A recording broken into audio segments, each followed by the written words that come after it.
नमस्ते सज्जनों और सज्जनियों। क्या आपने कभी कानपुर के उस अस्पताल के बारे में सुना है जो बाहर से तो आशा की किरण लगता है, लेकिन इसके भीतर एक भयानक रहस्य छिपा है। एक ऐसी जगह है जहां गरीब लोग इलाज के लिए आते हैं, लेकिन उनके शरीर का एक हिस्सा चुराकर उन्हें वापस भेज दिया जाता है। यह कहानी सुनिए, क्योंकि यह सिर्फ एक अपराध की कहानी नहीं है, बल्कि लालच, बलिदान और मानव मन की गहराइयों में छिपे अंधेरे की यात्रा है। कानपुर, उत्तर प्रदेश के भीड़भाड़ वाले इलाके में शांति मेमोरियल नाम का एक अस्पताल है। यह उन तंग गलियों के बीच बसा है जहां रिक्शों की घंटियां और सड़क किनारे ठेले वालों की पुकार एक साथ गूंजती है। बाहर से देखने में शांति मेमोरियल एक साधारण अस्पताल जैसा लगता है। सफेद रंग की दीवारें जो जगह जगह से उखड़ रही हैं, नीम साइन बोर्ड जो रात में टिमटिमाता है, और हवा में डिटॉल की तेज गंध। सफेद कोट पहने डॉक्टर मरीजों को देखकर मुस्कुराते हैं, और गरीब मजदूर लंबी कतारों में खड़े होकर अपनी बारी का इंतजार करते हैं। लेकिन उन गहरे ऑपरेशन थिएटरों में, जहां ठंडी सर्जिकल लाइटें चमकती हैं, ऐसी अफवाहें हैं जो रोंगटे खड़े कर देती हैं। लोग फुसफुसाते हैं कि कुछ मरीज गायब हो जाते हैं, कुछ के शरीर पर अजीब निशान दिखते हैं, और रात के सन्नाटे में अस्पताल की गलियों से कराहने की आवाजें आती हैं। अर्जुन यादव, एक 32 साल का प्रवासी मजदूर, जुलाई की एक उमस भरी सुबह शांति मेमोरियल में दाखिल हुआ। वह एक पतला दुबला आदमी था, जिसकी त्वचा धूप में काम करने से झुलस गई थी।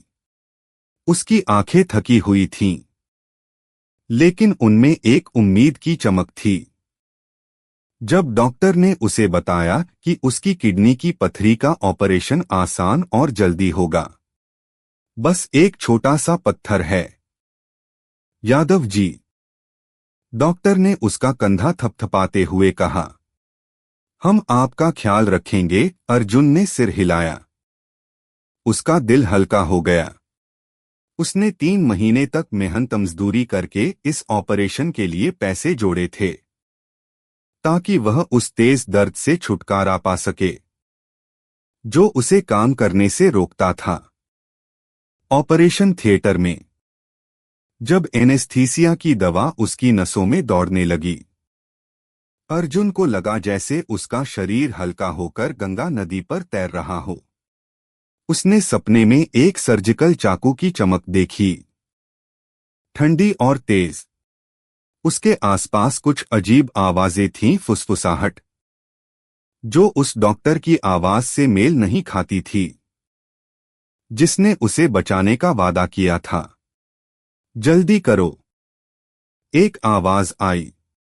ब्लड ग्रुप दोबारा चेक करो। अर्जुन अपनी आंखें खोलना चाहता था, पूछना चाहता था कि वे क्या कर रहे हैं, लेकिन उसका शरीर उसका साथ नहीं दे रहा था। फिर अंधेरा उसे निगल गया। जब वह होश में आया, तो वह एक तंग अस्पताल के बिस्तर पर था, और ऊपर की छत पर फ्लोरोसेंट लाइट चमक रही थी। एक युवा नर्स, जिसका चेहरा भावशून्य था, उसकी ड्रिप चेक करके चुपचाप चली गई। अर्जुन को अपनी कमर में एक अजीब दर्द महसूस हुआ, जो पथरी के ऑपरेशन के बारे में बताए गए दर्द से बिल्कुल अलग था।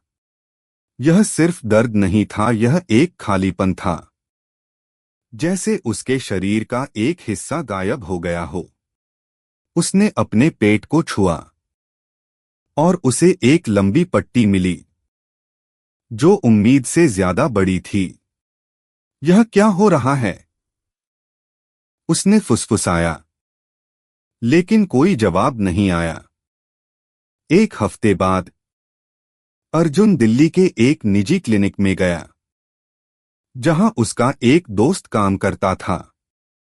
वह उस लगातार दर्द को बर्दाश्त नहीं कर पा रहा था और हर दिन उसे कमजोरी महसूस हो रही थी। दिल्ली की डॉक्टर, एक बुजुर्ग महिला जिसकी आंखें गंभीर थीं, ने अल्ट्रासाउंड करवाने को कहा। स्क्रीन पर देखते ही वह सिकुड़ गई। अर्जुन, उसने कांपती आवाज में कहा, तुम्हारी एक किडनी। वह गायब है। अर्जुन को लगा जैसे उसका चेहरा ठंडा पड़ गया। यह कैसे हो सकता है? उसने कहा, उन्होंने सिर्फ पथरी निकाली थी। उन्होंने ऐसा कहा था। लेकिन डॉक्टर ने सिर हिलाया और अल्ट्रासाउंड की तस्वीर दिखाई। वहां एक काला खालीपन था, जहां उसकी बाईं किडनी होनी चाहिए थी।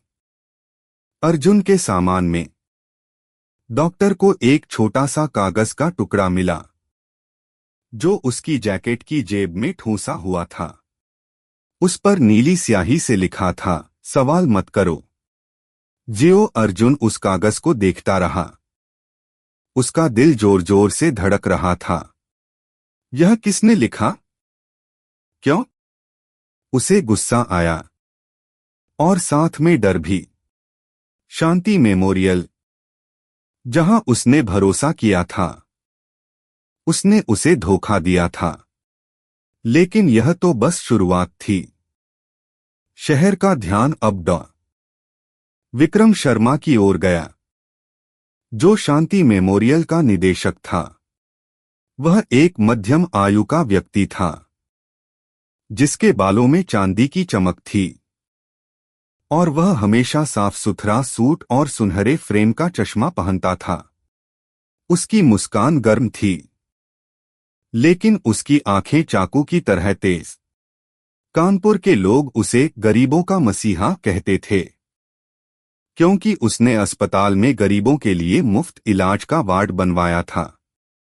हर साल दिवाली के मौके पर वह भीड़ के सामने खड़ा होता, गरीब बच्चों को मिठाइयां बांटता और पास के मंदिर में प्रार्थना करता।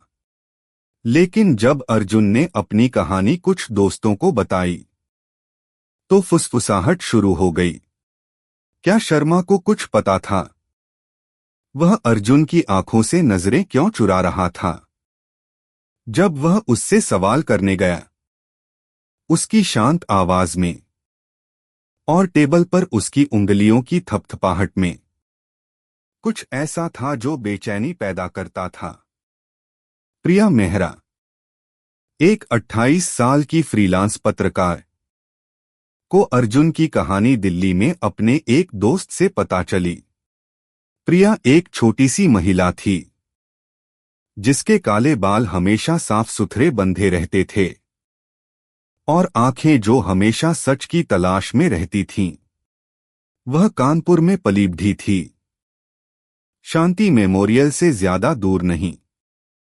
एक झुग्गी झोपड़ी में वह उन धूल भरी गलियों को जानती थी, उन मेहनतकश परिवारों को और इस शहर में छिपी नाइंसाफी को। अगर अर्जुन की कहानी सच है, उसने सोचा, तो यह सिर्फ एक अपराध नहीं है, यह पूरे समुदाय के खिलाफ एक गुनाह है। प्रिया ने जांच शुरू करने का फैसला किया। हालांकि वह जानती थी कि रास्ता आसान नहीं होगा। उसने अपनी कलम उठाई, अपनी नोटबुक खोली और पहली पंक्ति लिखी, शांति मेमोरियल, रोशनी या अंधेरा। यह सिर्फ एक चिकित्सा घोटाले की कहानी नहीं है।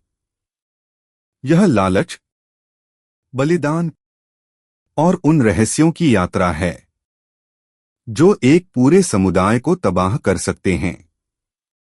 अंत तक हमारे साथ बने रहें और जानें डॉ. शर्मा जैसे इंसान ने ऐसा भयानक अपराध क्यों होने दिया।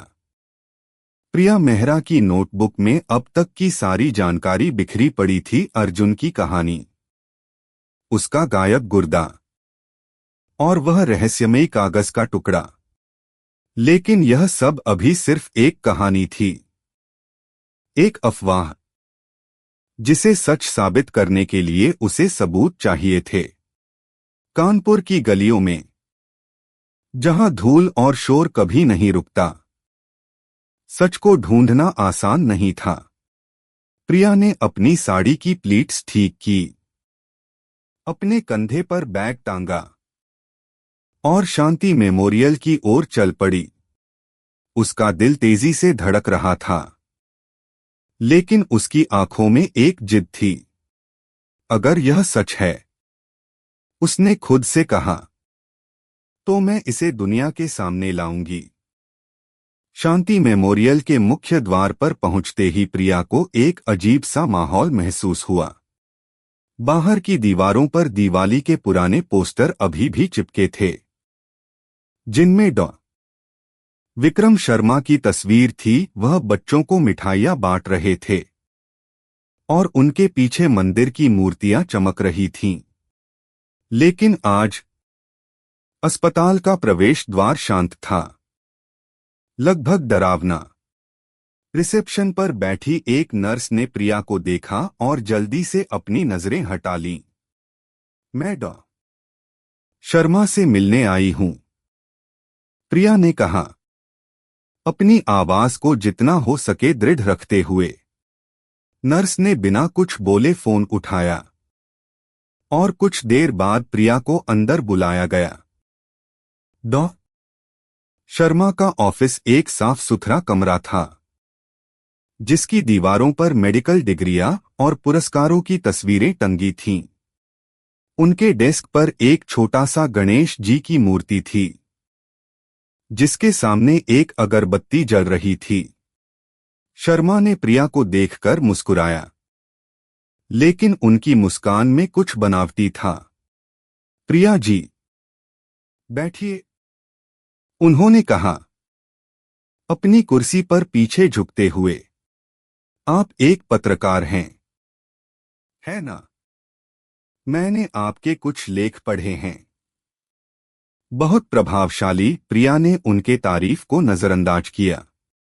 शर्मा जी, उसने सीधे कहा, मैं अर्जुन यादव के बारे में बात करने आई हूं। उनके ऑपरेशन के बाद उनकी एक किडनी गायब है। क्या आप बता सकते हैं कि यह कैसे हुआ? शर्मा की मुस्कान फीकी पड़ गई। उनकी उंगलियां डेस्क पर थपथपाने लगीं और उनकी आंखें कहीं और भटकने लगीं।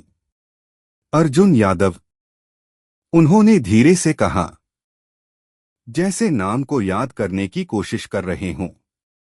हाँ, मुझे याद है। एक छोटा सा ऑपरेशन था, पथरी का। लेकिन किडनी गायब, यह तो बहुत गंभीर आरोप है। प्रिया जी, शायद कोई गलतफहमी हो। उनकी आवाज शांत थी, लेकिन उसमें एक तनाव था, जैसे वह कुछ छिपा रहे हों। प्रिया ने देखा कि उनके माथे पर पसीने की एक बूंद चमक रही थी। हालांकि कमरे में एयर कंडीशन चल रहा था। गलतफहमी? प्रिया ने पूछा, अपनी आवाज को नरम रखते हुए। तो आप कह रहे हैं कि एक मरीज की किडनी गायब हो गई और आपको कुछ पता नहीं? क्या आप उनके मेडिकल रिकॉर्ड्स मुझे दिखा सकते हैं? शर्मा ने एक पल के लिए रुककर प्रिया को देखा, जैसे उसकी मंशा को भांपने की कोशिश कर रहे हों।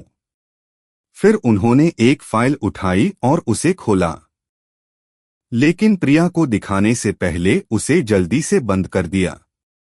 ये रिकॉर्ड्स गोपनीय हैं, उन्होंने कहा, लेकिन मैं आपको भरोसा दिलाता हूं, हम यहां कोई गलती नहीं करते। अगर अर्जुन को कोई शिकायत है, तो हम उसे मुआवजा दे सकते हैं। प्रिया को उनके शब्दों में कुछ गलत लगा। मुआवजा? एक गायब किडनी के लिए?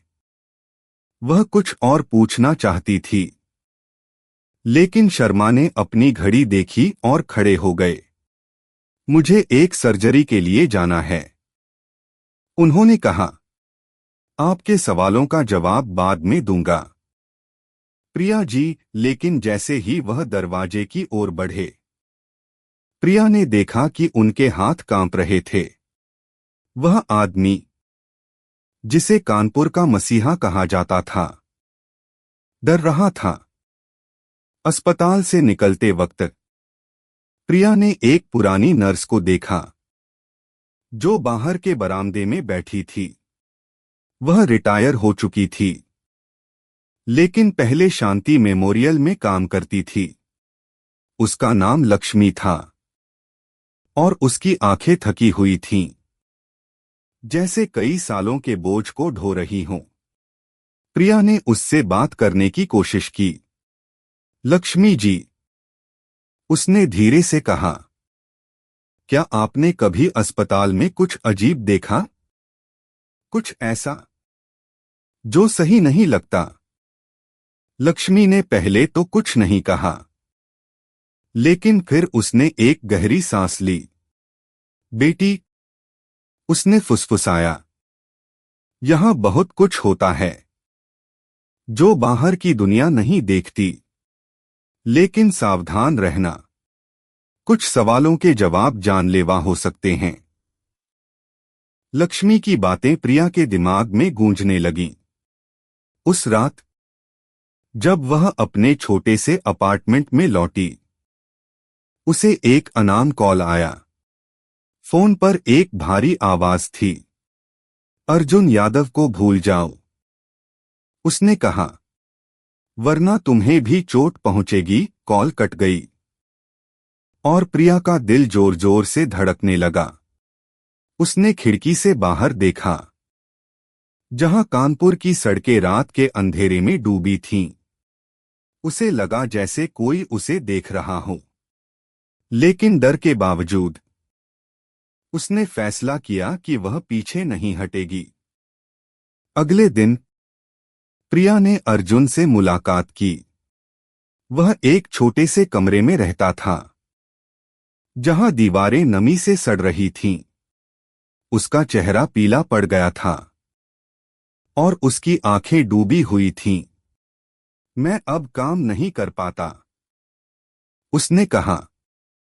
उसकी आवाज में दर्द था। मेरे पास परिवार है, प्रिया जी, मेरी पत्नी और 2 बच्चे। मैं उनके लिए जीना चाहता हूं, लेकिन मैं जानना चाहता हूं कि मेरे साथ क्या हुआ। प्रिया ने उसका हाथ पकड़ा और उसकी आंखों में वादा किया, मैं सच ढूंढूंगी।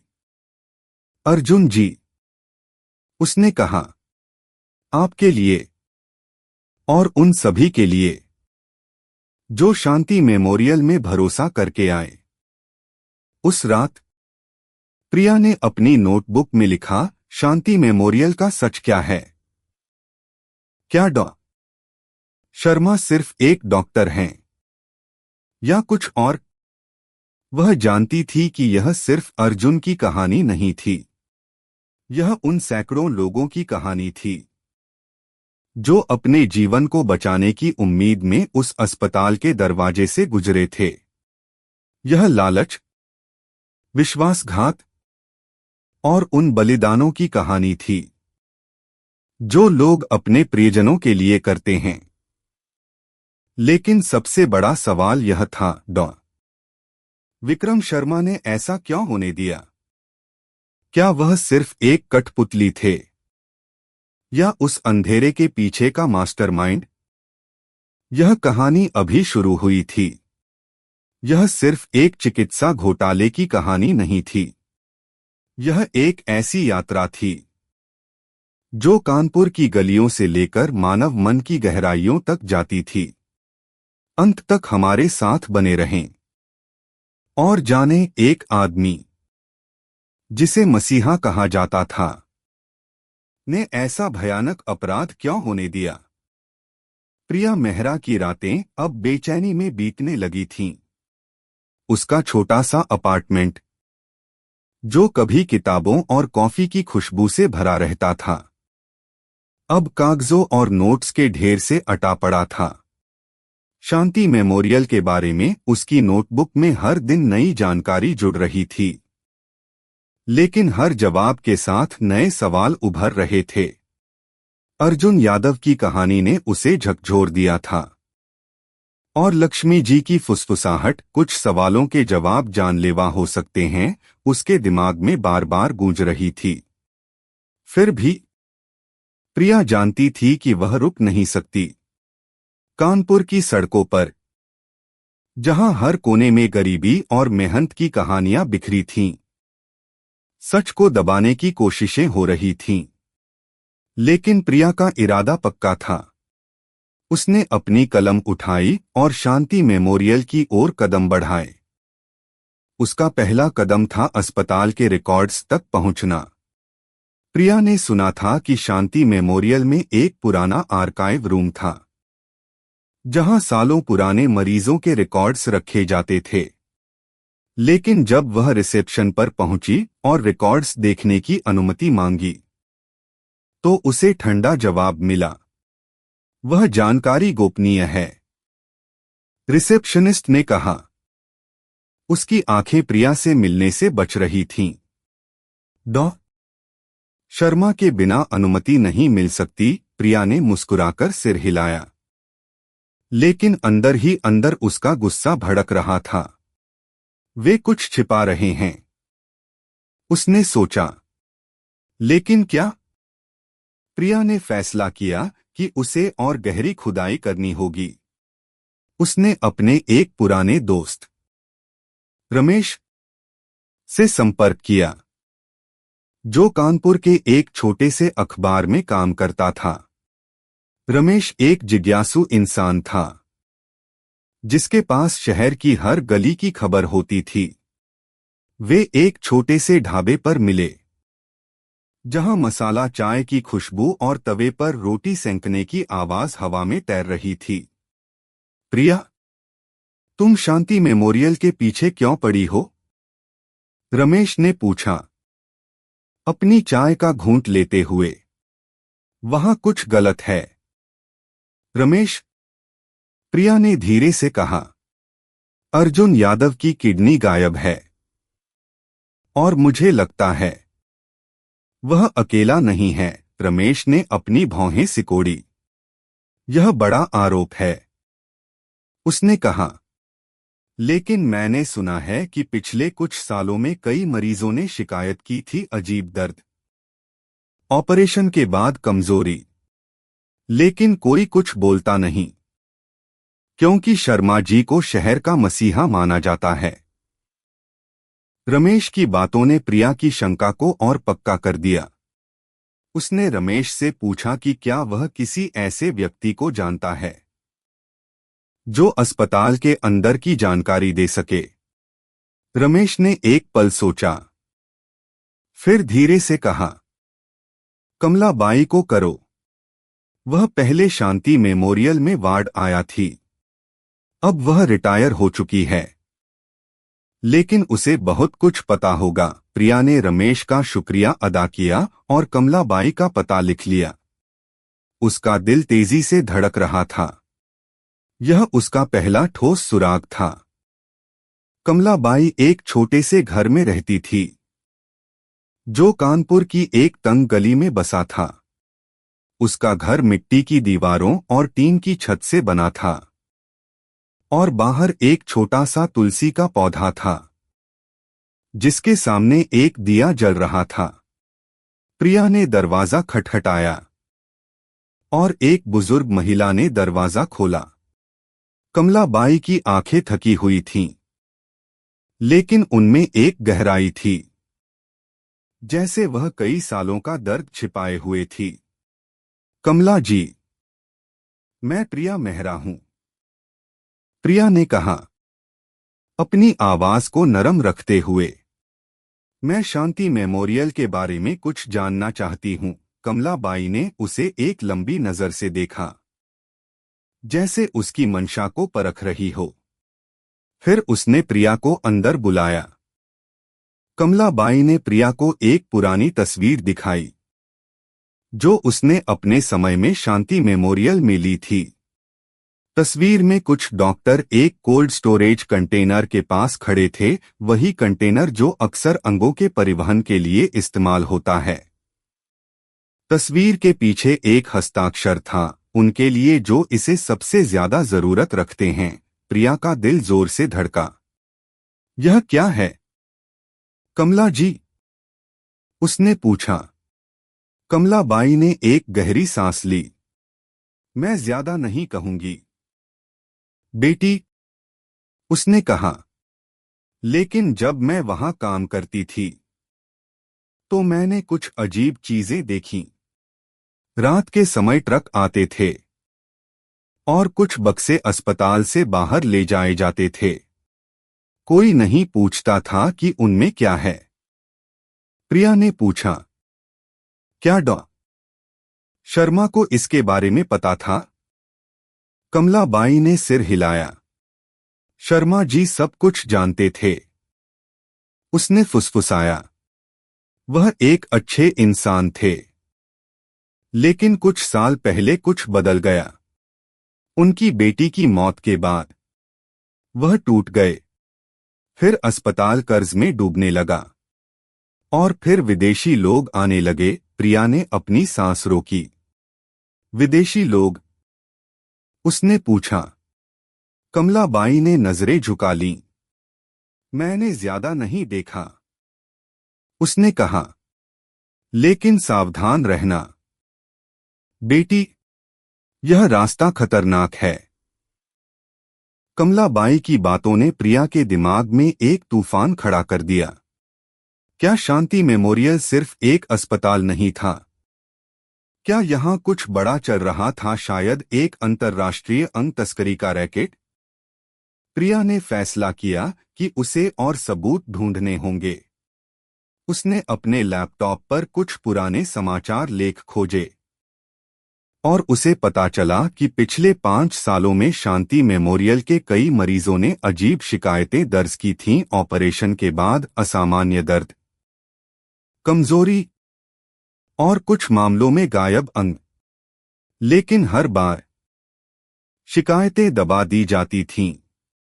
कुछ मरीजों को पैसे देकर चुप कराया गया और कुछ बस गायब हो गए। उसी रात प्रिया को फिर से एक अनाम कॉल आया। इस बार आवाज और सख्त थी। तुम जो कर रही हो वह बंद करो, उसने कहा, वरना तुम्हारी कहानी अर्जुन यादव से भी बदतर होगी। कॉल कटते ही प्रिया ने अपने अपार्टमेंट की खिड़की की ओर देखा। बाहर कानपुर की सड़कें अंधेरे में डूबी थीं और उसे लगा जैसे कोई छाया उसकी खिड़की के पास से गुजरी। उसका दिल डर से कांप रहा था, लेकिन उसने अपनी मुट्ठी बांधी। मैं डरूंगी नहीं, उसने खुद से कहा। अर्जुन के लिए और उन सभी के लिए जिनका सच दबाया गया। प्रिया ने अर्जुन से फिर मुलाकात की। वह अब और कमजोर दिख रहा था। उसकी आंखें और गहरी डूब चुकी थीं। प्रिया जी, उसने धीरे से कहा, मुझे नहीं पता कि मैं कितने दिन और जी पाऊंगा, लेकिन मेरी पत्नी और बच्चे, उनके लिए मुझे सच चाहिए। प्रिया ने उसकी आंखों में देखा और उसने वादा किया, मैं सच ढूंढूंगी। अर्जुन जी, उसने कहा, चाहे जो हो जाए। लेकिन जैसे जैसे प्रिया सच के करीब पहुंच रही थी, खतरा और बढ़ता जा रहा था। उसे नहीं पता था कि वह किसके खिलाफ थी, एक आदमी, एक अस्पताल या कुछ और बड़ा। शांति मेमोरियल की दीवारों के पीछे क्या छिपा था? और डॉ विक्रम शर्मा, जिन्हें लोग मसीहा कहते थे, वह इस अंधेरे में कितने गहरे डूबे थे। यह कहानी अभी और गहरी होने वाली थी। प्रिया मेहरा अब हर कदम पर खतरे को महसूस कर रही थी। रात के सन्नाटे में जब कानपुर की सड़कें सो रही थीं, उसका अपार्टमेंट एक युद्ध क्षेत्र जैसा लगता था। मेज पर बिखरे कागज, लैपटॉप की स्क्रीन की नीली रोशनी और उसकी कॉफी का मग जो अब ठंडा हो चुका था। कमलाबाई की तस्वीर और उनकी फुसफुसाहट, शर्मा जी सब कुछ जानते थे, प्रिया के दिमाग में बार बार गूंज रही थी। वह तस्वीर जिसमें डॉक्टर एक कोल्ड स्टोरेज कंटेनर के पास खड़े थे, उसके लिए एक पहेली बन चुकी थी। क्या यह सिर्फ एक संयोग था या शांति मेमोरियल के अंधेरे रहस्य की पहली झलक? प्रिया जानती थी कि उसे और गहरे उतरना होगा, लेकिन हर कदम के साथ वह खुद को एक भंवर में फंसता हुआ महसूस कर रही थी। प्रिया ने फैसला किया कि उसे कमलाबाई की बातों को और गहराई से खंगालना होगा। उसने रमेश से फिर संपर्क किया, जो अब थोड़ा डरा हुआ लग रहा था। प्रिया, तुम बहुत जोखिम उठा रही हो, उसने एक छोटे से चाय के ठेले पर मुलाकात के दौरान कहा। हवा में अदरक वाली चाय की खुशबू थी और पास ही एक मंदिर से भजन की आवाज आ रही थी। मैं तुम्हारी मदद करूंगा, रमेश ने आगे कहा, लेकिन सावधान रहना। शांति मेमोरियल सिर्फ एक अस्पताल नहीं है, इसके पीछे बड़े लोग हैं। प्रिया ने उसकी बातों को ध्यान से सुना, लेकिन उसका मन अर्जुन यादव की पीली पड़ चुकी आंखों और उसकी पत्नी के चेहरे पर बेबसी की ओर था। मुझे डर नहीं है, रमेश, उसने कहा, हालांकि उसकी आवाज में एक हल्का सा कंपन था।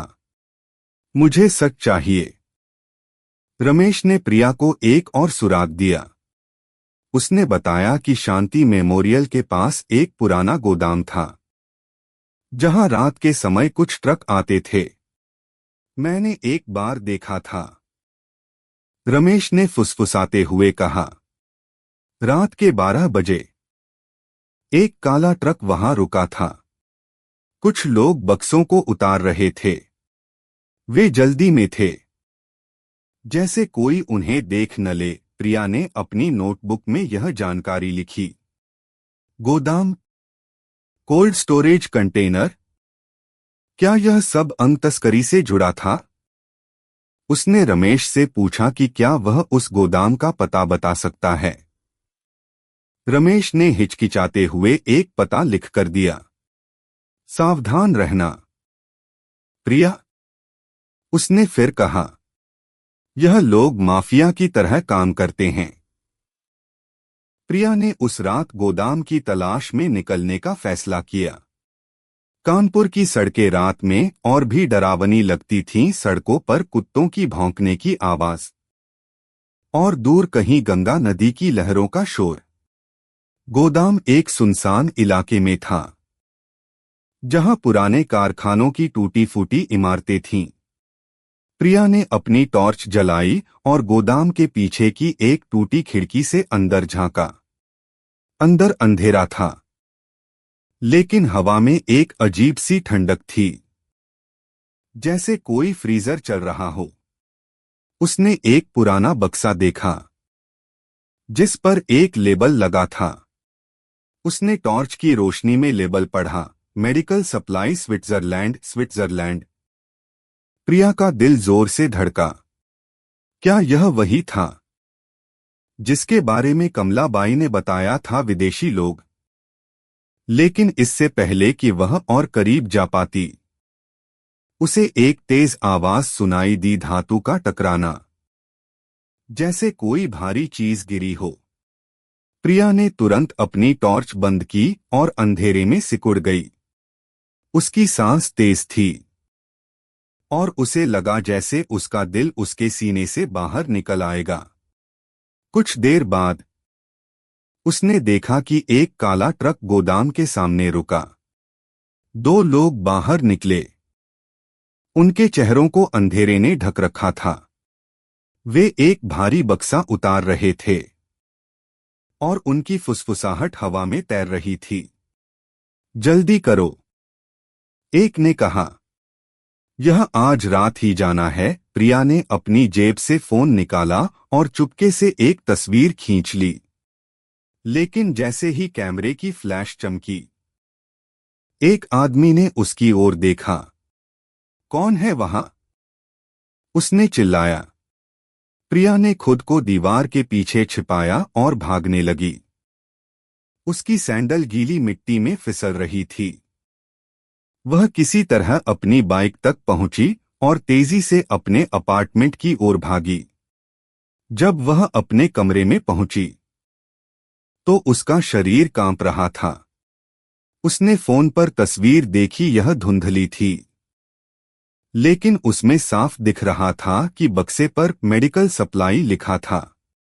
प्रिया ने तस्वीर को अपने लैपटॉप पर ट्रांसफर किया और उसे बार बार देखा। यह क्या है? उसने खुद से पूछा। क्या ये बक्से गुर्दों को ले जा रहे हैं? और स्विट्जरलैंड क्यों? अगले दिन प्रिया ने अर्जुन से फिर मुलाकात की। वह अब और कमजोर हो चुका था। उसकी पत्नी सरिता उसके बगल में बैठी थी। उसकी आंखें आंसू से भरी थीं। प्रिया जी, सरिता ने कहा, हमारे पास अब कुछ नहीं बचा। अर्जुन काम नहीं कर सकता। हमारे बच्चे भूखे हैं। लेकिन हम सच जानना चाहते हैं। प्रिया ने उनकी आंखों में देखा और वादा किया। मैं रुकूंगी नहीं। उसने कहा, आपके लिए और उन सभी के लिए जो शांति मेमोरियल में धोखा खा चुके हैं। प्रिया ने अपनी जांच को और गहरा किया। उसने एक पुराने समाचार लेख में पढ़ा कि डॉ. शर्मा की बेटी माया की कई साल पहले एक दुर्लभ बीमारी से मृत्यु हो गई थी। यह बीमारी उनके रक्त समूह से जुड़ी थी, एक ऐसा रक्त समूह जो बहुत कम लोगों में पाया जाता है। लेख में यह भी लिखा था कि शर्मा ने अपनी बेटी की मौत के बाद शांति मेमोरियल में मुफ्त इलाज का वार्ड शुरू किया था। लेकिन प्रिया को कुछ और पता चला।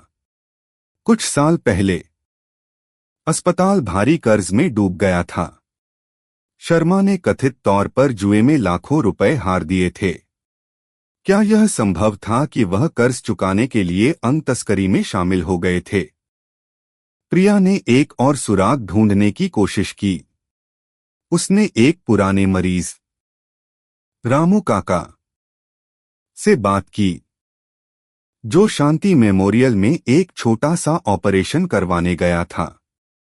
रामू काका ने बताया कि ऑपरेशन के बाद उसे अजीब दर्द महसूस हुआ था और उसे भी एक कागज का टुकड़ा मिला था जिस पर लिखा था, सवाल मत करो। प्रिया का दिल डूब गया। यह सिर्फ अर्जुन की कहानी नहीं थी, यह एक पैटर्न था। लेकिन जैसे जैसे प्रिया सच के करीब पहुंच रही थी, खतरा और बढ़ रहा था। उस रात जब वह अपने अपार्टमेंट में थी, उसे एक और कॉल आया। इस बार आवाज ठंडी और खतरनाक थी। तुमने चेतावनी नहीं मानी, उसने कहा। अब तुम्हारी जिंदगी दांव पर है। कॉल कट गई और प्रिया ने खिड़की की ओर देखा। बाहर गंगा नदी की लहरें अंधेरे में चमक रही थीं, जैसे कोई रहस्य छिपा रही हो। प्रिया जानती थी कि वह एक खतरनाक खेल खेल रही थी, लेकिन अब पीछे हटना संभव नहीं था। शांति मेमोरियल का सच अब सिर्फ अर्जुन का नहीं, बल्कि पूरे कानपुर का था। और प्रिया उस सच को सामने लाने के लिए कुछ भी करने को तैयार थी। प्रिया मेहरा अब उस बिंदु पर थी जहां पीछे हटना नामुमकिन था।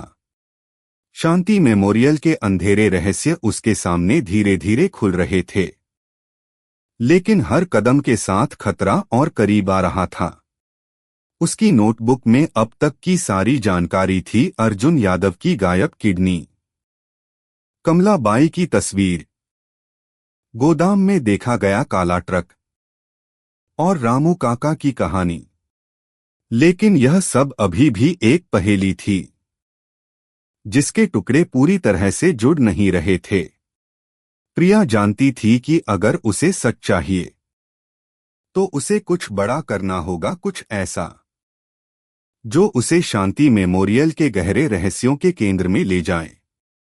उसका दिल तेजी से धड़क रहा था, लेकिन उसकी आत्मा में एक आग थी। मैं रुकूंगी नहीं, उसने खुद से कहा। अर्जुन के लिए, रामू काका के लिए और उन सभी के लिए जिनका भरोसा इस अस्पताल ने तोड़ा। प्रिया ने फैसला किया कि उसे शांति मेमोरियल के आर्काइव रूम में घुसना होगा। उसने सुना था कि वहां पुराने मरीजों के रिकॉर्ड्स रखे जाते थे और शायद उनमें कुछ ऐसा हो जो इस रहस्य को खोल दे। लेकिन आर्काइव रूम अस्पताल के सबसे सुरक्षित हिस्से में था, जहां सिर्फ वरिष्ठ कर्मचारियों को ही जाने की इजाजत थी। प्रिया ने अपने दोस्त रमेश से मदद मांगी। मुझे वहां अंदर जाना होगा, रमेश, उसने कहा। एक छोटे से चाय के ठेले पर मुलाकात के दौरान हवा में मसाला चाय की खुशबू थी और पास ही एक गाय की घंटी की आवाज गूंज रही थी। रमेश ने चिंता से उसकी ओर देखा। प्रिया, यह पागलपन है, उसने कहा। अगर तुम पकड़ी गई तो वे तुम्हें नहीं छोड़ेंगे। लेकिन प्रिया की आंखों में दृढ़ता थी। मुझे कोई और रास्ता नहीं दिखता, उसने कहा। मुझे सच चाहिए, चाहे कीमत जो भी हो। रमेश ने आखिरकार हार मान ली। उसने प्रिया को एक पुराना स्टाफ कार्ड दिया जो एक रिटायर्ड कर्मचारी का था। यह तुम्हें अंदर ले जाएगा, उसने कहा। लेकिन सावधान रहना, रात को गार्ड्स कम होते हैं, लेकिन कैमरे हर जगह हैं। प्रिया ने कार्ड लिया और रमेश का हाथ दबाया। शुक्रिया, रमेश, उसने कहा। तुमने मेरे लिए बहुत किया उस रात। प्रिया ने एक काली सलवार कमीज पहनी, अपने बालों को एक दुपट्टे से ढका और शांति मेमोरियल की ओर चल पड़ी। कानपुर की सड़कें अंधेरे में डूबी थीं और गंगा नदी की लहरें दूर से एक रहस्यमयी गीत गा रही थीं। अस्पताल के पीछे का गेट खुला था, जैसा कि रमेश ने बताया था। प्रिया ने स्टाफ कार्ड स्कैन किया और गेट खुल गया। उसका दिल जोर जोर से धड़क रहा था, लेकिन वह रुकी नहीं। वह गलियारों से गुजरी, जहां दीवारें पुरानी थीं और हवा में डिटॉल की गंध थी। आर्काइव रूम तहखाने में था, एक भारी ताले से बंद। प्रिया ने अपने बैग से एक छोटा सा पेचकस निकाला जो उसने रमेश से लिया था। उसने ताले को तोड़ने की कोशिश की, लेकिन उसकी उंगलियां कांप रही थीं। हर छोटी सी आवाज एक पाइप का टपकना, एक गार्ड के जूतों की चरमराहट उसे डरा रही थी। आखिरकार ताला खुल गया। आर्काइव रूम अंधेरा और ठंडा था। पुरानी फाइलों की गंध हवा में थी और धूल की परतें हर जगह जमी थीं। प्रिया ने अपनी टॉर्च जलाई और फाइलों को देखने लगी। उसने मरीजों के रिकॉर्ड्स की तलाश शुरू की, जो पिछले 5 सालों में ऑपरेशन करवाने आए थे। घंटों की खोज के बाद उसे एक लॉक किया हुआ बॉक्स मिला, जिस पर विशेष मरीज लिखा था। उसने बॉक्स को खोला और अंदर उसे एक फाइल मिली।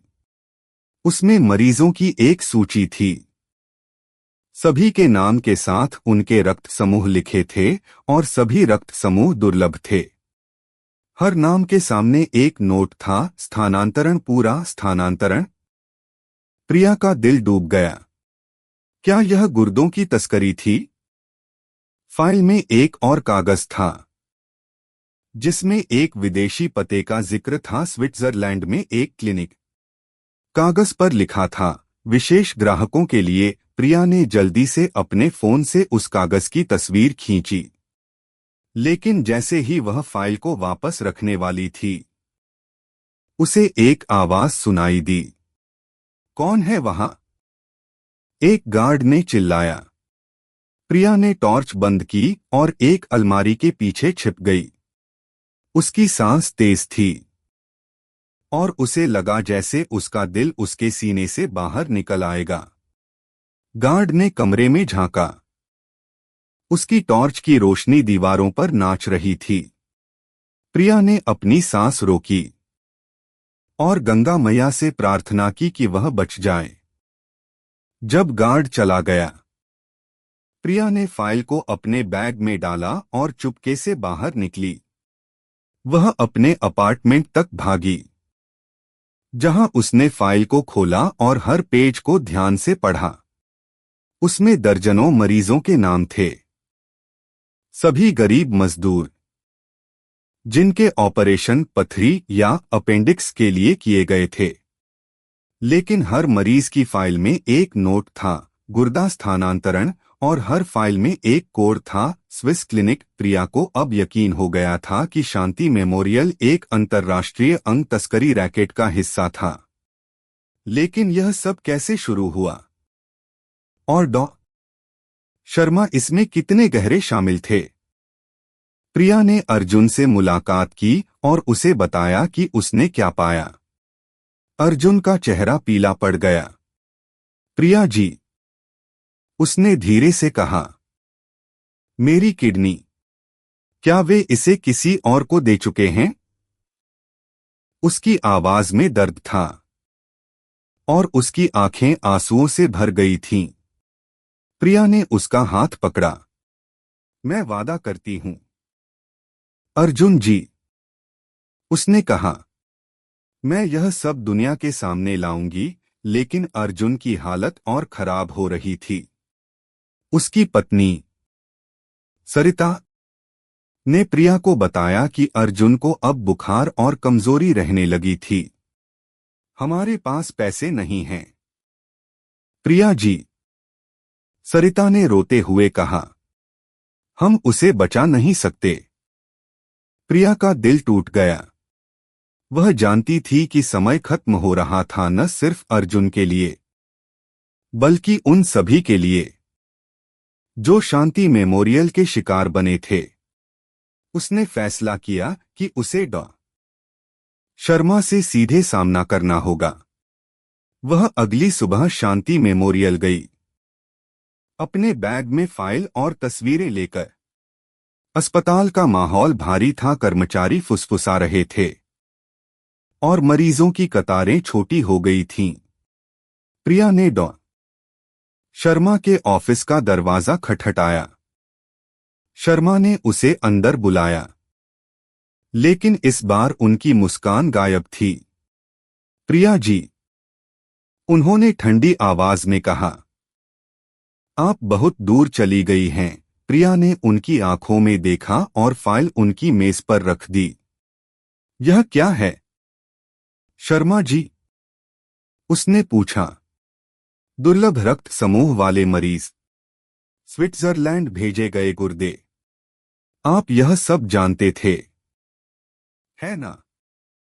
शर्मा का चेहरा सख्त हो गया। उन्होंने फाइल को छुआ, लेकिन उसे खोला नहीं।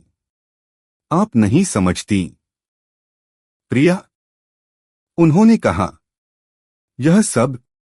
यह जटिल है। उनकी आवाज में एक अजीब सा दर्द था, जैसे वह खुद से जूझ रहे हों।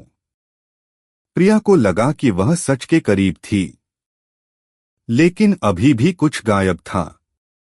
शर्मा की आंखों में डर था, लेकिन साथ ही कुछ और भी था, शायद अपराध बोध। आपने ऐसा क्यों किया शर्मा जी? उसने पूछा, आप मसीहा थे, फिर आपने इन लोगों का भरोसा क्यों तोड़ा? शर्मा ने कुछ नहीं कहा। उन्होंने बस अपनी मेज पर रखी गणेश जी की मूर्ति की ओर देखा, जैसे जवाब ढूंढ रहे हों। लेकिन इससे पहले कि वह कुछ कह पाते, प्रिया ने एक और आवाज सुनी, गलियारे में भारी कदमों की आवाज। क्या कोई आ रहा था? क्या प्रिया अब तक की सबसे बड़ी गलती करने वाली थी? प्रिया मेहरा का दिल जोर जोर से धड़क रहा था। वह शांति मेमोरियल के ऑपरेशन थिएटर के ठीक बाहर खड़ी थी, जहां से ठंडी हवा और डिटॉल की गंध आ रही थी। उसके हाथ में वह फाइल थी जिसे उसने आर्काइव रूम से चुराया था, मरीजों की सूची, दुर्लभ रक्त समूह और स्विट्जरलैंड के एक क्लिनिक का पता। डॉ. विक्रम शर्मा उसके सामने थे। उनकी आंखें अब न तो गर्म थीं और न ही आत्मविश्वास से भरी। उनकी जगह एक टूटा हुआ आदमी था, जिसके चेहरे पर अपराधबोध और डर की छाया थी। गलियारे में भारी कदमों की आवाज करीब आ रही थी और प्रिया को लगा जैसे समय खत्म हो रहा हो, लेकिन वह पीछे नहीं हटने वाली थी। शर्मा जी, उसने कहा, अपनी आवाज को स्थिर रखते हुए, आपको अब सच बोलना होगा। यह सब क्यों हुआ? उन मरीजों की किडनियां कहाँ गईं? शर्मा ने एक गहरी सांस ली। उनकी उंगलियां मेज पर रखी गणेश जी की मूर्ति को छू रही थीं, जैसे वे उससे ताकत मांग रहे हों। प्रिया जी, उन्होंने धीरे से कहा, आप नहीं समझेंगी। यह सब मेरी मजबूरी थी। उनकी आवाज में एक अजीब सा दर्द था, जैसे कोई पुराना घाव फिर से खुल गया हो। प्रिया ने उनकी आंखों में देखा। मजबूरी? उसने पूछा, आपने गरीब लोगों की जिंदगियां चुराईं। यह कैसी मजबूरी थी? शर्मा ने नजरें झुका लीं और एक पल के लिए ऐसा लगा जैसे वह टूट जाएंगे। लेकिन फिर उन्होंने सिर उठाया और उनकी आवाज में एक ठंडक आ गई।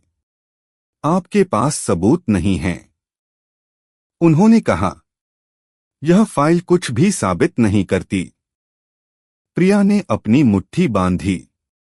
मेरे पास सबूत हैं, शर्मा जी, उसने कहा। और अगर आप सच नहीं बोलेंगे तो मैं यह सब पुलिस को दे दूंगी। शर्मा का चेहरा सख्त हो गया। आप नहीं जानती कि आप किससे उलझ रही हैं, उन्होंने कहा। यह सिर्फ मेरी बात नहीं है, इसके पीछे ऐसे लोग हैं जिन तक आप कभी नहीं पहुंच सकती। लेकिन प्रिया ने उनकी बात को अनसुना कर दिया। उसने फाइल खोली और एक पेज निकाला जिसमें अर्जुन यादव का नाम था। यह अर्जुन का रिकॉर्ड है, उसने कहा। आपने उसकी किडनी चुराई, और सिर्फ उसकी नहीं, दर्जनों लोगों की। यह सब स्विट्जरलैंड क्यों जा रहा है? आप किसके लिए काम कर रहे हैं? इससे पहले कि शर्मा जवाब दे पाते, गलियारे की आवाजें और तेज हो गईं। दरवाजा खुला और दो लोग अंदर आए, एक गार्ड और एक आदमी जिसे प्रिया ने पहले कभी नहीं देखा था। वह आदमी सूट में था। उसकी आंखें ठंडी और गणना करने वाली थीं। शर्मा, उसने कहा, यह क्या हो रहा है? शर्मा का चेहरा और पीला पड़ गया। कुछ नहीं साहब, उन्होंने हड़बड़ाते हुए कहा। बस एक पत्रकार है, मैं इसे संभाल लूंगा। लेकिन उस आदमी ने प्रिया की ओर देखा और उसकी मुस्कान में कुछ भयानक था। प्रिया मेहरा, उसने कहा, जैसे वह उसका नाम पहले से जानता हो। आप बहुत परेशान कर रही हैं। प्रिया का दिल डूब गया, लेकिन उसने हिम्मत नहीं हारी। मैं सच ढूंढ रही हूं, उसने कहा, और मुझे पता है कि यहां क्या हो रहा है। आप लोग गरीब मरीजों की किडनियां चुरा रहे हैं और उन्हें विदेश भेज रहे हैं। उस आदमी ने हंस दिया, लेकिन उसकी हंसी में कोई गर्मी नहीं थी। तुम बहुत चालाक हो, उसने कहा, लेकिन सच कभी कभी बहुत खतरनाक होता है। उसने गार्ड की ओर इशारा किया, और गार्ड ने प्रिया की ओर कदम बढ़ाया, लेकिन इससे पहले कि वह उसे पकड़ पाता, प्रिया ने फाइल को अपनी जैकेट में छिपाया और दरवाजे की ओर भागी। वह गलियारों से भागी। उसकी सैंडल फर्श पर चटक रही थी। गार्ड उसके पीछे था। उसकी भारी सांसें प्रिया के कानों में गूंज रही थीं। वह एक साइड डोर से बाहर निकली और अस्पताल के पीछे की गली में भाग गई। वहां गंगा नदी की गंध हवा में थी और रात का अंधेरा उसे ढक रहा था। प्रिया ने एक रिक्शा पकड़ा और अपने अपार्टमेंट की ओर भागी। जब वह अपने कमरे में पहुंची, तो उसने दरवाजा बंद किया और फाइल को खोला। उसमें और सबूत थे स्विट्जरलैंड के एक क्लिनिक से आए ईमेल, जिनमें विशेष ग्राहकों के लिए किडनियों की मांग थी। ये ग्राहक अमीर लोग थे, जिनके रक्त समूह इतने दुर्लभ थे कि उन्हें सामान्य डोनर नहीं मिल सकते थे। प्रिया को अब सब कुछ साफ दिख रहा था। शांति मेमोरियल एक अंग तस्करी के रैकेट का हिस्सा था, जो गरीब मरीजों को निशाना बनाता था। लेकिन सबसे बड़ा सवाल अभी भी बाकी था, डॉ. शर्मा इसमें क्यों शामिल थे? वह आदमी जो कभी गरीबों का मसीहा था, इस अंधेरे में कैसे डूब गया? प्रिया ने अपने लैपटॉप पर एक और खोज शुरू की। उसने शर्मा की पृष्ठभूमि पर और जानकारी ढूंढी। उसे एक पुराना लेख मिला, जिसमें लिखा था कि शर्मा की बेटी माया की मौत एक दुर्लभ बीमारी से हुई थी। लेकिन उस लेख में कुछ और भी था। शर्मा ने जुए में लाखों रुपए हार दिए थे और उनका अस्पताल कर्ज में डूब गया था। क्या यह संभव था कि शर्मा ने इस रैकेट में शामिल होकर अपने कर्ज चुकाए? प्रिया ने फैसला किया कि उसे शर्मा से एक आखिरी बार सामना करना होगा। वह अगली सुबह फिर शांति मेमोरियल गई, इस बार अपने साथ एक रिकॉर्डर लेकर। वह ऑपरेशन थिएटर के पास रुकी, जहां शर्मा अकेले खड़े थे। शर्मा जी, उसने कहा, मुझे सब कुछ पता है। आपकी बेटी की मौत, आपका जुआ और यह रैकेट। लेकिन मुझे यह जानना है, आपने ऐसा क्यों किया? शर्मा ने उसकी ओर देखा और इस बार उनकी आंखों में आंसू थे। प्रिया जी, उन्होंने कांपती आवाज में कहा, मैंने यह सब शुरू नहीं किया, लेकिन मैं इसमें फंस गया। शर्मा ने अपनी कहानी सुनानी शुरू की। उनकी बेटी की मौत के बाद वह टूट गए थे। अस्पताल कर्ज में डूब रहा था और उनके पास कोई रास्ता नहीं था। फिर एक दिन एक विदेशी आदमी ने उनसे संपर्क किया। उसने कहा कि वह अस्पताल को बचा सकता है, बशर्ते शर्मा कुछ विशेष ऑपरेशनों की इजाजत दें। मैंने मना किया, शर्मा ने कहा, लेकिन फिर उन्होंने मुझे धमकाया, मेरे परिवार को, और फिर मैंने हां कर दी। शर्मा ने बताया कि उन्होंने गरीब मरीजों को चुना, जिनके पास कोई आवाज नहीं थी। मैंने सोचा, एक किडनी से वे जी सकते हैं, उन्होंने कहा, और उस पैसे से मैंने मुफ्त वार्ड बनवाया। मैंने सोचा, यह एक बलिदान है। प्रिया की आंखें चौड़ी हो गईं। बलिदान?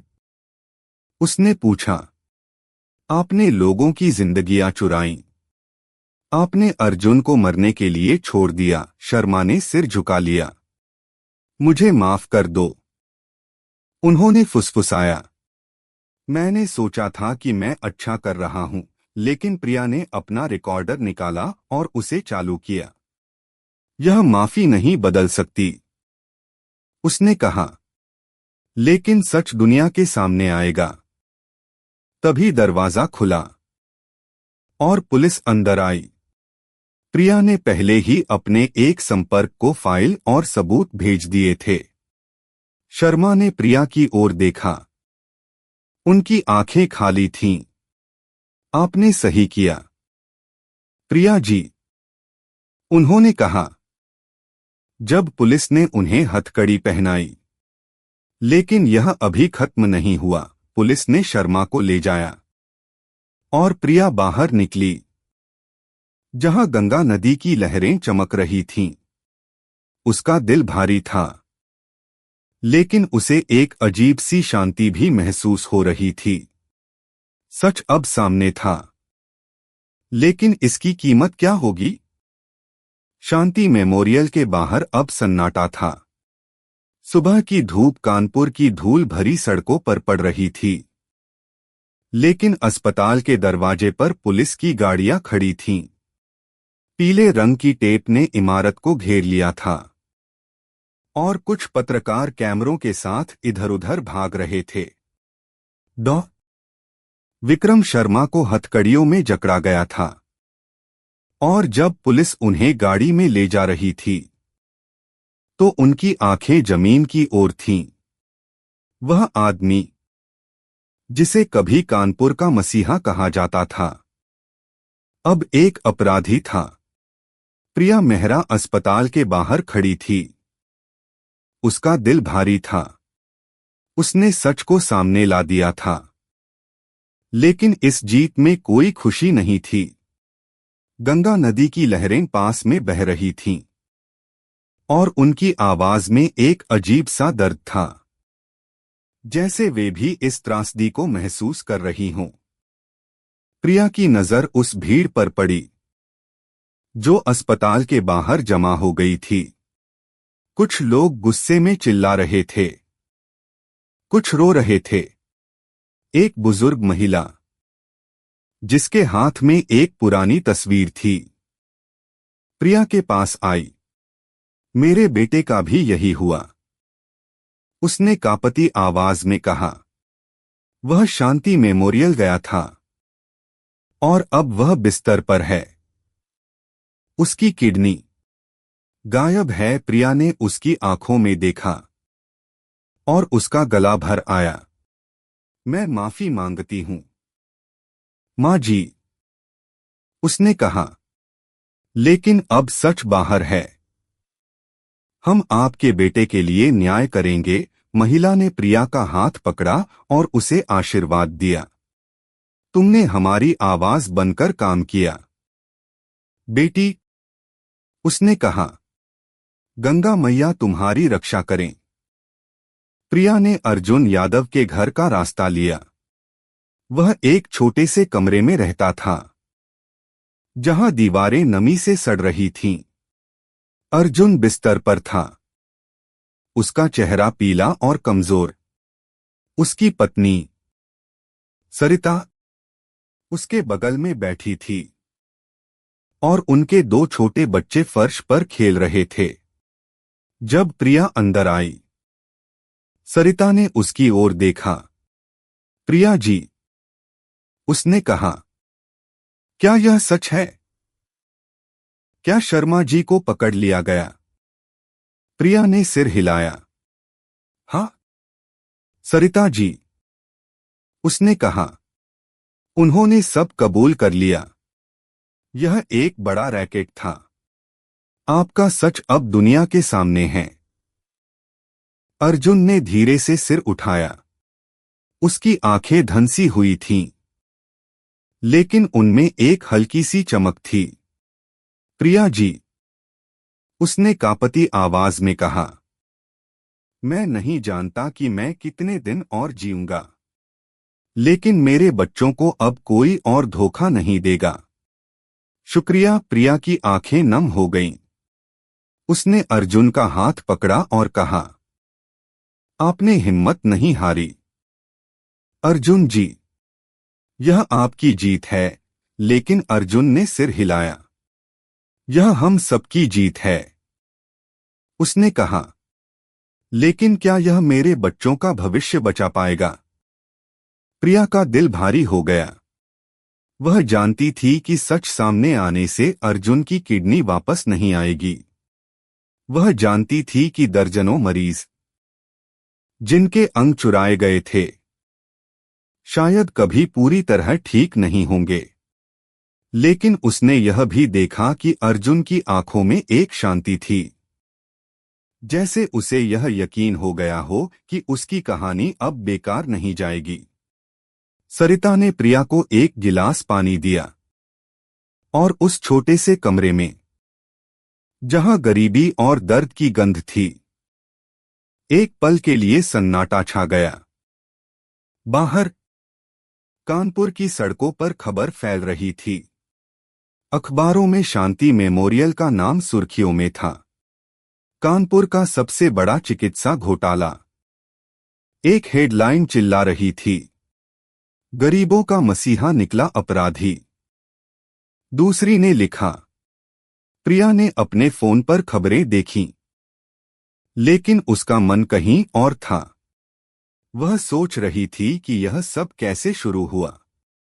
डॉ शर्मा, जो कभी गरीबों के लिए मुफ्त इलाज का वार्ड चलाते थे, इस अंधेरे में कैसे डूब गए?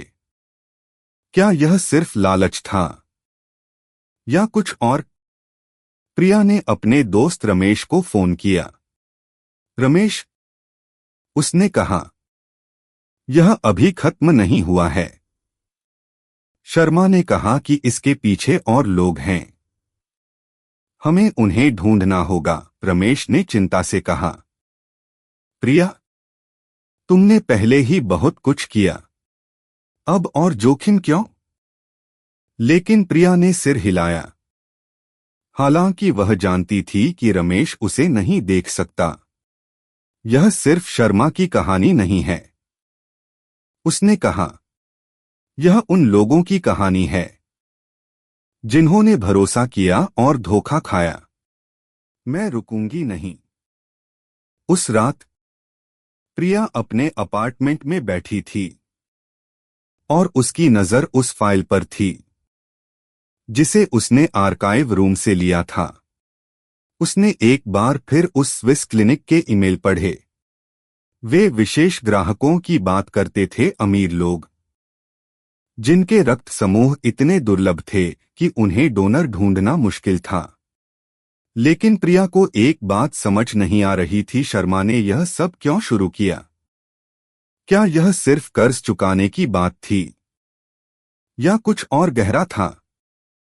उसने अपनी नोटबुक में लिखा, शर्मा का सच, लालच या मजबूरी। प्रिया ने गंगा नदी की ओर देखा जो उसके अपार्टमेंट की खिड़की से दिखाई देती थी। रात के अंधेरे में नदी की लहरें चमक रही थीं, जैसे कोई रहस्य बता रही हों। प्रिया ने एक दिया जलाया और उसे अपनी मेज पर रखा। उसने गंगा मैया से प्रार्थना की कि वह उसे ताकत दे। यह लड़ाई अभी खत्म नहीं हुई थी, लेकिन पहला कदम पूरा हो चुका था। सच सामने आ चुका था और अब उसका असर दिखने लगा था। लेकिन प्रिया जानती थी कि इस सच की कीमत भारी होगी, न सिर्फ शर्मा के लिए बल्कि पूरे कानपुर के लिए। प्रिया मेहरा अब कानपुर की सड़कों पर चल रही थी, लेकिन उसका मन अभी भी शांति मेमोरियल के उन अंधेरे गलियारों में अटका था। डॉ विक्रम शर्मा की गिरफ्तारी की खबर पूरे शहर में फैल चुकी थी।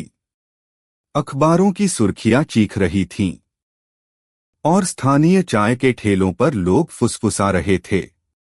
कुछ लोग शर्मा को कोस रहे थे, तो कुछ अभी भी यकीन नहीं कर पा रहे थे कि उनका मसीहा ऐसा कुछ कर सकता है। प्रिया के कंधों पर अब एक नई जिम्मेदारी थी, न सिर्फ सच को सामने लाने की, बल्कि उन लोगों को आवाज देने की जिन्हें शांति मेमोरियल ने चुप करा दिया था। लेकिन इस जीत में एक खालीपन था।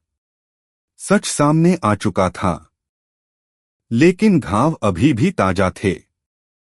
प्रिया ने अर्जुन यादव के घर का रास्ता लिया। वह जानती थी कि अर्जुन की हालत दिन ब दिन बिगड़ रही थी। जब वह उनके छोटे से कमरे में पहुंची तो सरिता दरवाजे पर खड़ी थी। उसकी आंखें लाल थीं, जैसे वह घंटों रो चुकी हो। प्रिया जी, सरिता ने धीरे से कहा, अर्जुन बहुत कमजोर हो गया है। डॉक्टर कहते हैं कि उसे अब लंबा इलाज चाहिए, लेकिन हमारे पास पैसे नहीं हैं। प्रिया ने सरिता का हाथ पकड़ा। मैं कुछ करूंगी सरिता जी, उसने कहा, आपके लिए और अर्जुन के बच्चों के लिए। अंदर अर्जुन बिस्तर पर लेटा था। उसकी सांसें धीमी थीं और उसका चेहरा पीला पड़ चुका था। लेकिन जब उसने प्रिया को देखा तो उसकी आंखों में एक हल्की सी चमक आई। प्रिया जी, उसने कांपती आवाज में कहा, मैंने खबर सुनी, शर्मा जी को पकड़ लिया गया। लेकिन क्या यह मेरी किडनी वापस लाएगा? प्रिया का गला भर आया। वह जानती थी कि कोई जवाब इस दर्द को कम नहीं कर सकता। नहीं अर्जुन जी, उसने धीरे से कहा, लेकिन अब कोई और इस दर्द से नहीं गुजरेगा। आपकी हिम्मत ने यह मुमकिन किया। अर्जुन ने एक कमजोर मुस्कान दी। मेरे बच्चों को बता देना, उसने कहा कि उनके पिता ने हार नहीं मानी। प्रिया ने सिर हिलाया और उसकी आंखें आंसुओं से भर गईं। उसने अर्जुन के हाथ को धीरे से दबाया और बाहर निकल आई। सरिता ने उसे एक छोटा सा तुलसी का पौधा दिया जो उनके घर के बाहर रखा था। यह लो प्रिया जी, उसने कहा, गंगा मैया तुम्हारी रक्षा करें। प्रिया ने पौधा लिया और उसे अपने सीने से लगाया। उस पल में उसे लगा जैसे वह सिर्फ एक पत्रकार नहीं थी, वह उन सभी की आवाज थी जिन्हें कोई सुनने वाला नहीं था। उस शाम प्रिया गंगा नदी के किनारे गई। सूरज डूब रहा था और नदी की सतह पर सुनहरी रोशनी चमक रही थी। कुछ लोग किनारे पर दिए जला रहे थे और हवा में अगरबत्ती की खुशबू थी।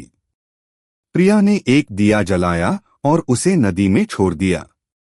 वह दिया धीरे धीरे बहता चला गया, जैसे अर्जुन और उन सभी मरीजों का दर्द जो शांति मेमोरियल में धोखा खा चुके थे।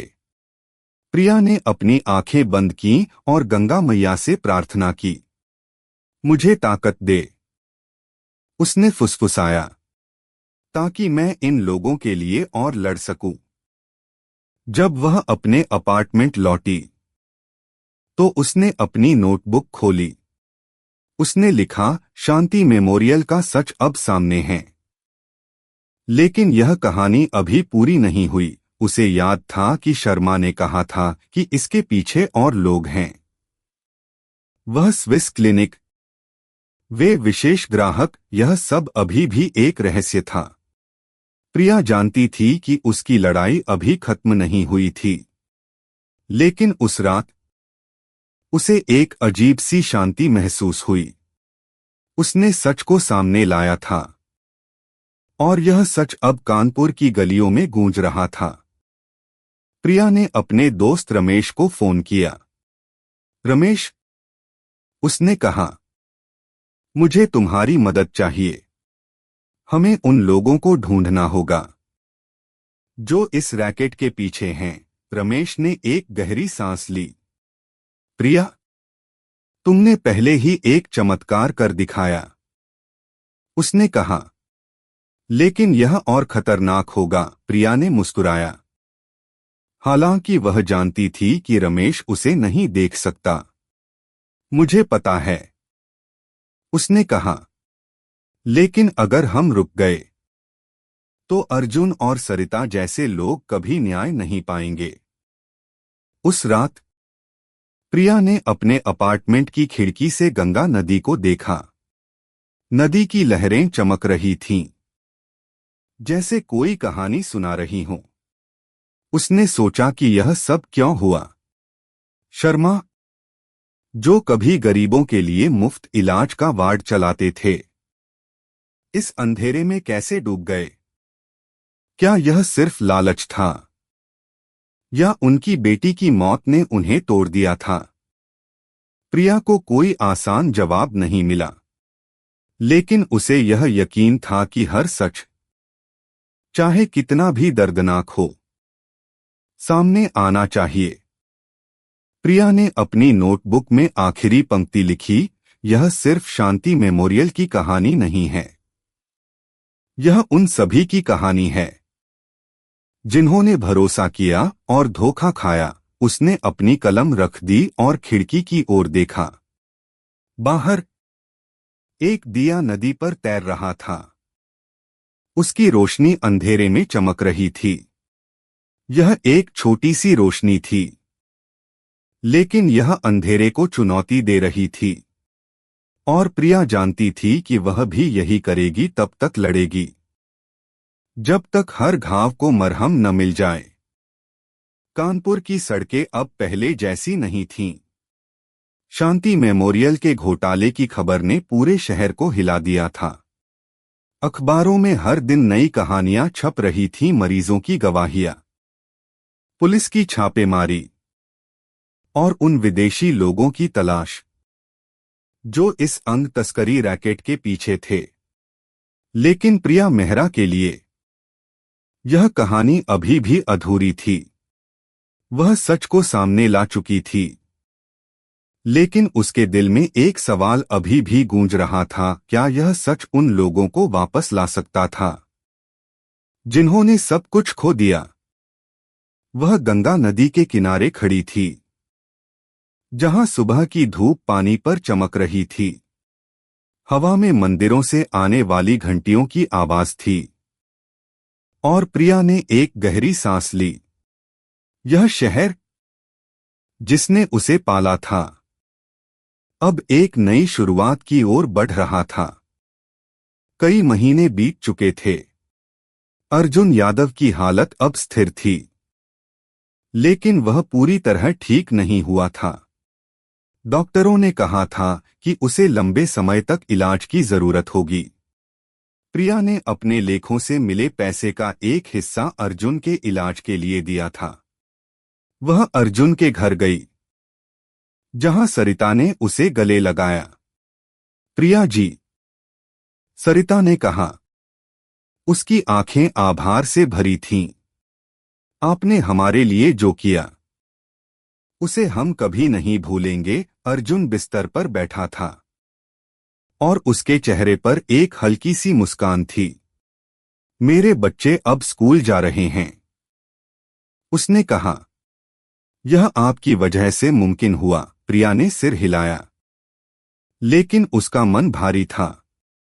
वह जानती थी कि अर्जुन की जिंदगी अब पहले जैसी नहीं होगी, लेकिन उसकी हिम्मत ने दूसरों के लिए एक रास्ता खोल दिया था। प्रिया ने एक किताब लिखना शुरू किया था, शांति मेमोरियल का सच। यह किताब सिर्फ एक घोटाले की कहानी नहीं थी, यह उन लोगों की कहानी थी जिन्होंने गरीबी, भरोसे और धोखे के बीच अपनी जिंदगी जी थी।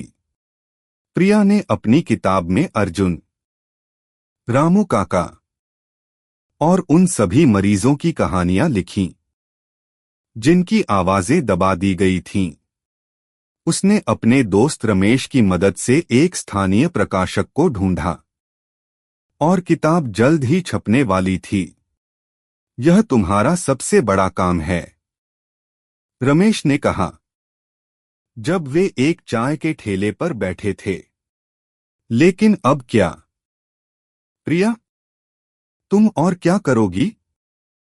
प्रिया ने गंगा की ओर देखा, जहां कुछ लोग दिए जला रहे थे। मैं लड़ती रहूंगी, उसने कहा। यह सिर्फ एक कहानी नहीं है, यह एक जिम्मेदारी है। कानपुर में अब एक नया माहौल था। शांति मेमोरियल बंद हो चुका था और उसकी जगह एक नया अस्पताल खुलने की बात चल रही थी। एक ऐसा अस्पताल जो वाकई गरीबों की सेवा करेगा। प्रिया ने सुना कि कुछ सामाजिक कार्यकर्ता मरीजों के लिए एक फंड शुरू करने की कोशिश कर रहे थे ताकि अर्जुन जैसे लोग इलाज करवा सकें। प्रिया ने भी इस फंड में योगदान दिया और उसने अपने लेखों के जरिए लोगों को इसके लिए प्रेरित किया। उसकी आवाज अब सिर्फ कानपुर तक सीमित नहीं थी, दिल्ली, मुंबई और यहां तक कि विदेशों में भी लोग उसकी कहानी पढ़ रहे थे। लेकिन प्रिया के लिए यह सब सिर्फ शुरुआत थी। उसे पता था कि स्विस क्लिनिक और उन विशेष ग्राहकों की तलाश अभी बाकी थी। पुलिस ने कुछ सुराग ढूंढे थे, लेकिन रैकेट के पीछे के बड़े लोग अभी भी पकड़ से बाहर थे। प्रिया ने अपने एक संपर्क को फोन किया, जो दिल्ली में एक अंतर्राष्ट्रीय पत्रकार था। मुझे तुम्हारी मदद चाहिए, उसने कहा। यह रैकेट सिर्फ कानपुर तक नहीं है, यह स्विट्जरलैंड तक जाता है। उस पत्रकार ने प्रिया को भरोसा दिलाया कि वह इसकी जांच करेगा। तुमने एक आग जलाई है, प्रिया, उसने कहा। अब यह रुकने वाली नहीं। प्रिया ने अपनी नोटबुक में लिखा, सच कभी कभी एक छोटी सी चिंगारी होता है, लेकिन अगर उसे हवा मिले तो वह जंगल की आग बन सकता है। उसने अपनी खिड़की से गंगा को देखा, जहां एक दिया तैर रहा था। वह दिया छोटा था, लेकिन उसकी रोशनी अंधेरे को चुनौती दे रही थी। प्रिया ने सोचा कि यही उसका मकसद था, अंधेरे में रोशनी लाना, चाहे वह कितना भी मुश्किल हो। उसने अपने मन में अर्जुन की बात को दोहराया, मेरे बच्चों को बता देना कि उनके पिता ने हार नहीं मानी। और प्रिया ने खुद से वादा किया कि वह भी हार नहीं मानेगी। प्रिया मेहरा की जिंदगी अब पहले जैसी नहीं थी। शांति मेमोरियल के घोटाले को उजागर करने के बाद वह कानपुर की गलियों में एक जानामाना नाम बन चुकी थी। लोग उसे सड़कों पर रोकते, उसका शुक्रिया अदा करते और कुछ उसे गंगा की बेटी कहकर बुलाते। लेकिन प्रिया के लिए यह प्रसिद्धि बोझ की तरह थी। वह सिर्फ एक पत्रकार थी जिसने सच को सामने लाने की कोशिश की थी। उसका मन अभी भी उन लोगों के पास था जिन्होंने सब कुछ खो दिया था, अर्जुन, रामू काका और अनगिनत अन्य, जिनकी कहानियां शांति मेमोरियल की दीवारों में दब गई थीं। 1 साल बीत चुका था। प्रिया की किताब शांति मेमोरियल का सच अब किताबों की दुकानों में थी। यह किताब न सिर्फ कानपुर में बल्कि पूरे भारत में चर्चा का विषय बन चुकी थी। लोग इसे पढ़ रहे थे और इसने एक राष्ट्रीय बहस छेड़ दी थी, गरीबों के साथ होने वाले अन्याय और चिकित्सा व्यवस्था में भरोसे की कमी के बारे में। प्रिया को कई टीवी चैनलों पर बुलाया गया, लेकिन उसने ज्यादातर निमंत्रण ठुकरा दिए।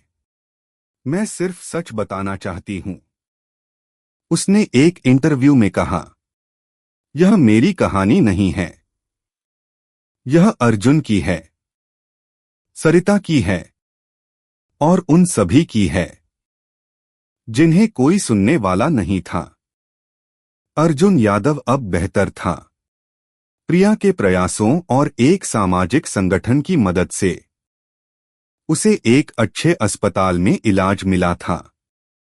वह अब पूरी तरह से काम पर नहीं लौट सका था, लेकिन उसने एक छोटा सा ठेला शुरू किया जहां वह चाय और नाश्ता बेचता था।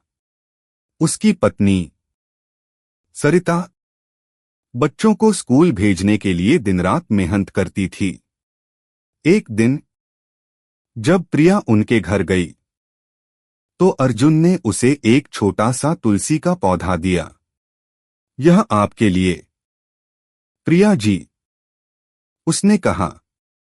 आपने हमें नई जिंदगी दी। प्रिया ने पौधा लिया और उसे अपने सीने से लगाया। उसकी आंखें नम थीं, लेकिन उसका दिल हल्का था। अर्जुन की मुस्कान में एक नई उम्मीद थी, और यह प्रिया के लिए सबसे बड़ा इनाम था। कानपुर में अब एक नया अस्पताल खुल चुका था, जिसका नाम था नई आशा हॉस्पिटल। यह अस्पताल गरीबों के लिए मुफ्त इलाज देने का वादा करता था, और इस बार लोग सावधान थे। प्रिया ने इस अस्पताल के उद्घाटन में हिस्सा लिया, जहां उसने एक छोटा सा भाषण दिया।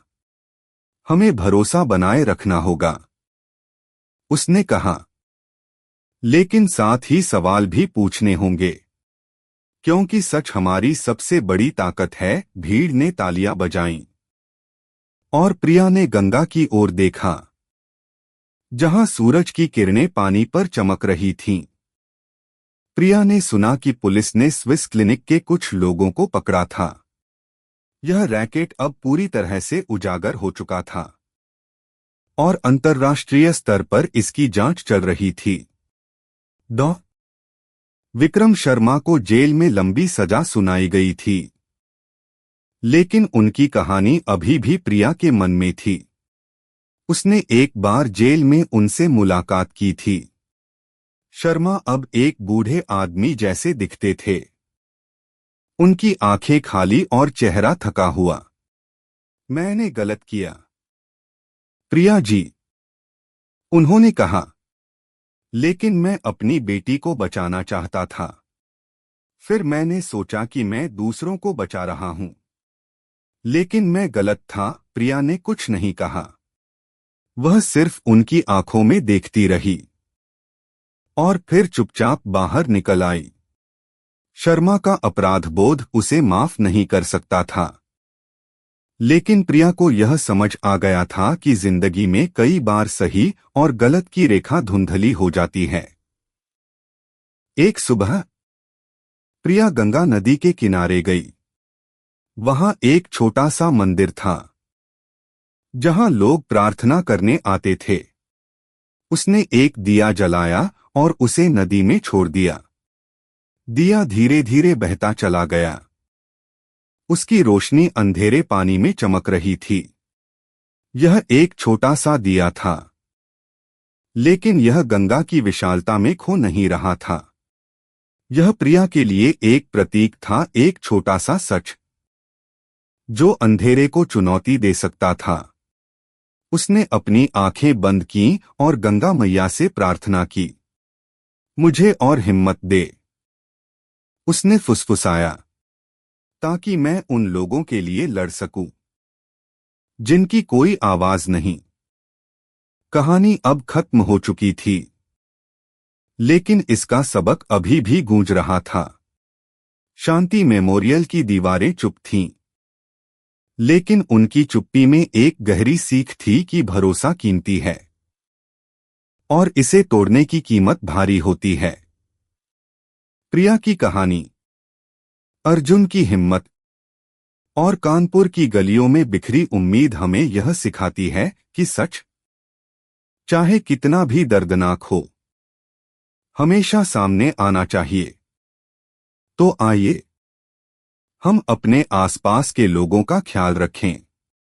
आइए सवाल पूछें और उन आवाजों को सुनें जो अक्सर दब जाती हैं, क्योंकि कभी-कभी सबसे छोटी सी चिंगारी भी अंधेरे को मिटा सकती है। अगर इस कहानी ने आपको छुआ तो इसे अपने दोस्तों के साथ साझा करें। अपनी राय हमें बताएं और ऐसी और कहानियों के लिए हमारे साथ जुड़े रहें, क्योंकि यह सिर्फ शांति मेमोरियल की कहानी नहीं है, यह हम सबकी कहानी है।